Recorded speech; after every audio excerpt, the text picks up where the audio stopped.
बाद राजा को स्वानंद प्राप्त हो, जीव को पुनर्जन्म न हो, इसलिए सूतक का नियम परिधारण किया गया और 10 दिन तक सूतक में रहे, हरि भजन किया। मैं आपको कहूं, आप भी इस बात को स्वीकार करें, और प्राय लोग इसे स्वीकार नहीं कर रहे हैं। मैं आपको सत्य कहूं, सूतक कोई रोग नहीं, सूतक कोई दोष नहीं, सूतक कोई आपदा नहीं, सूतक एक मर्यादा है। कौन मर्यादा? मर्यादा केवल इतनी ही है क्योंकि जिस जीव ने अपने शरीर को शांत किया, उस जीव को दूसरा जन्म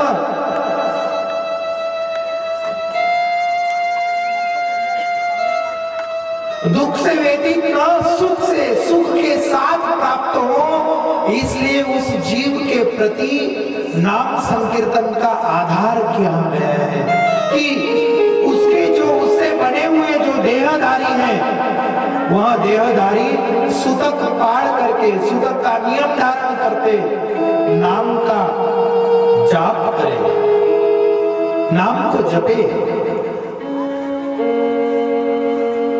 जिसके भरोसे यहां सब हम सुख सुविधा भोगते हैं। उस जीव ने हमें जो दिया है, उस जीव का सदमार्ग प्राप्त हो, सदगति हो, इसलिए ज्यादातर 10 दिनों में सूतक का नियम परिधारण करते हुए। सूतक क्या है कि कोई कर्म आप इस संसार में दूसरा करना नहीं है, केवल हरि नाम स्मरण करना है, और वो भी हरि नाम उस व्यक्ति को प्रदान हो, ये संकल्प के साथ करना है।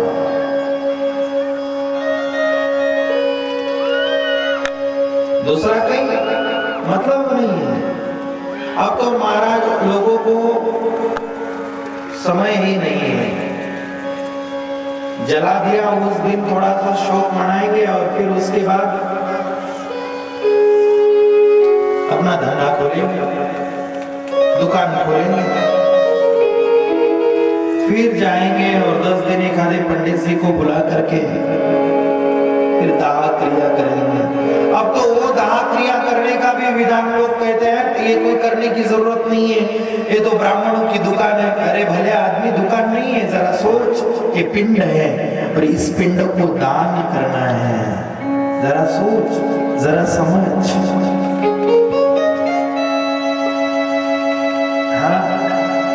हमारे शास्त्र के अंदर ये लिखा है, पहले सोचो समझो, कि ब्राह्मणों की दुकान नहीं है। पिंडदान करना, उस जीव का पिंडदान करना, ये मुक्त होने का, पहले ये समझो कि पिंडदान करने का उसी ब्राह्मण को अधिकार है जो ब्राह्मण अग्निहोत्री ब्राह्मण के कुल में जन्म लिया है। अग्निहोत्री पिंडदान करने का उसी का अधिकार है। और दूसरी बात, बाकी ब्राह्मण कुल में जन्म लिए हैं, उन ब्राह्मणों का अधिकार नहीं है कि जो पिंडदान करे, 10 क्रिया का काम करे। उसी के हाथ से पिंडदान किया हुआ दान के रूप में माना जाता है, स्वीकार किया जाता है मृत्यु लोक में।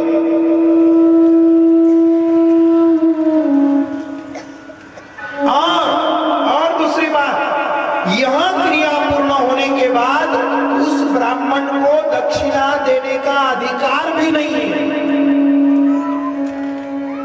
तुम कहोगे कि फिर महाराज यहां इसकी जीविका, इस ब्राह्मण की जीविका तो इसी के भरोसे है, तो फिर वो अपनी जीविका कैसे करे? तो कहते हैं कि उसकी जीविका राजा करे, राजा उसको तनख्वाह दे, महीना दे। पहले काल में ऐसे होता था। इस कर्म का दान के हेतु अग्निहोत्री ब्राह्मण किसे कहते हैं? महाराज, जिसके घर में नित्य वर्षों से चली हुई अग्नि प्रज्वलित है, जिसके घर में अग्नि कभी बुझती नहीं है।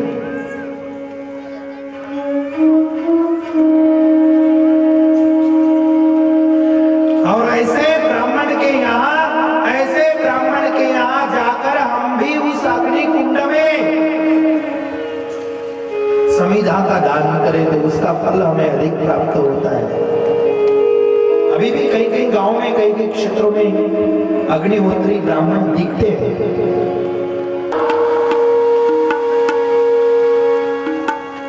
जटायु, जिसका जन्म पक्षियों के समान था, उसे अंतिम क्षण राम का आधार मिला, राम की तिलांजलि मिली। राम ने अंतिम समय अपने हाथों से उसके मुख में पानी डाला और राम राम कहते प्राणों का त्याग किया। यह है कर्म, यह है कर्म का खेल।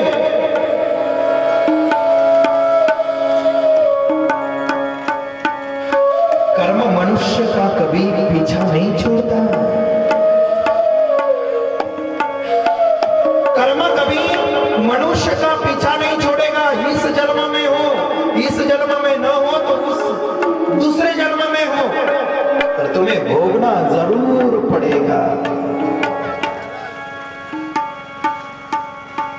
कर्म ऐसा फूल है जो तुम्हें छूकर ही निकलेगा। साधक व्यक्ति ने कर्मों को सचेत होकर करना चाहिए। गृहस्थी व्यक्ति ने विवेक को प्राप्त करके कर्मों को करना चाहिए। और राम नाम का भजन, राम राम का रस पान करते हुए भजन, भरत स्वानंद का आनंद लो भरत।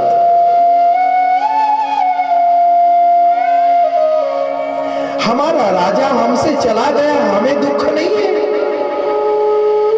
हमारा मांग का सिंदूर मिट गया, हमें दुख नहीं है। राज रानियों के वस्त्र का त्याग किया और श्वेत वस्त्र को धारण किया और एकांगी बैठ गए हैं। भरत, ये सब क्या कर्म है?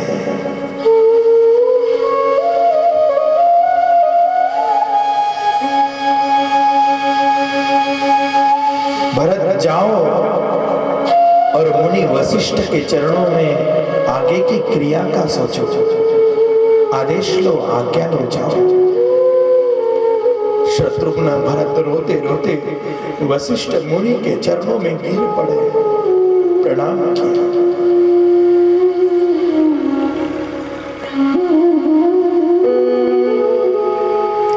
गुरु ने भरत को उठाए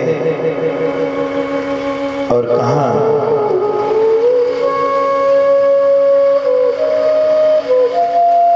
यही भरत, यही कर्म है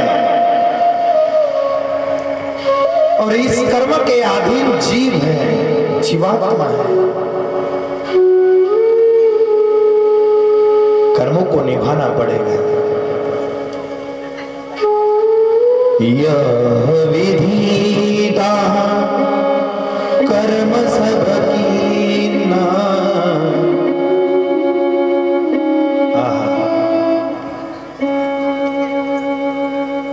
मुनि ने कहा कि जाओ, राम नहीं है, राम की जगह तुम राजा दशरथ का दाह क्रिया कर्म करो।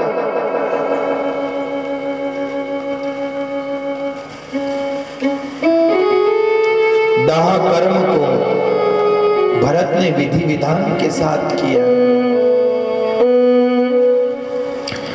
विधिवत किन्हा तिलांजलि दीजी जिन्ना तिलंजत धी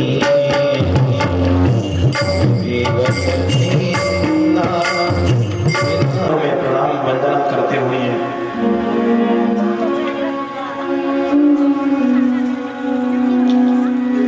नित्य हनुमान की उपासना करने वाले स्वामी श्री कृष्णानंद जी के चरणों में प्रणाम वंदना करते हुए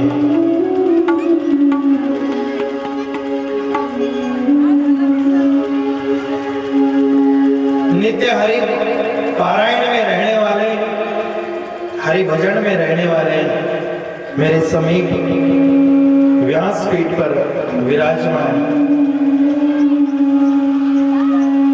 बाबा जी के चरणों में प्रणाम वंदना करते हुए बड़ौदा गांव के इस